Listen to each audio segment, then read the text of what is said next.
അങ്ങനെ ഗബ്രിയുടെ യൂട്യൂബ് ചാനലിൽ ഇപ്പോൾ സബ്സ്ക്രൈബേഴ്സ് 1 ലാക്ക് ആവാനായി തുടങ്ങി.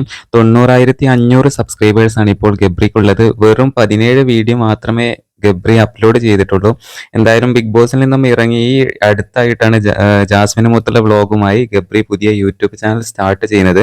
വളരെ പെട്ടെന്ന് തന്നെയാണ് ഗബ്രിക്ക് ഇത്രയും സബ്സ്ക്രൈബേഴ്സും വ്യൂസും എല്ലാം വന്നിട്ടുള്ളത്. ജാസ്മിനും ഗബ്രിയും ഒരുമിച്ചുള്ള വീഡിയോക്കാണ് ഇപ്പോൾ വ്യൂസ് കൂടുതൽ. എന്തായാലും നിരവധി കമന്റുകൾ ഗബ്രിയുടെ വീഡിയോക്ക് താഴെ വരുന്നുണ്ട്. ഗബ്രിയും ജാസ്മിനും ജീവിതത്തിൽ ഒരുമിക്കുന്നത് കാണാൻ കാത്തിരിക്കുന്നു എന്നൊക്കെ പറഞ്ഞുകൊണ്ടുള്ള കമന്റുകളാണ് വരുന്നത്. എന്തായാലും ഇപ്പോൾ ഇവർക്ക് വിമർശകരുടെ എണ്ണം വളരെ കുറവാണ്. എന്തായാലും പോസിറ്റീവ് കമന്റുകൾ മാത്രമാണ് വരുന്നത്. ജാസ്മിന് ഗബ്രിയോടുള്ള ഇഷ്ടം തോന്നിയതിൽ ഒരു അത്ഭുതവുമില്ല. എന്താ ചെക്കിന്റെ ചിരി പൊളിയാണ്. Post more reel you have terrific screen presence എന്നൊക്കെ പറഞ്ഞുകൊണ്ടുള്ള കമന്റ്സുകൾ ധാരാളം വരുന്നുണ്ട്. എന്തായാലും 2-3 ദിവസം കൊണ്ട് ഒരുപക്ഷെ ഗബ്രിയുടെ ചാനൽ 1 ലാക്ക് സബ്സ്ക്രൈബേഴ്സ് ആവാനുള്ള സാധ്യത കൂടുതലാണ്.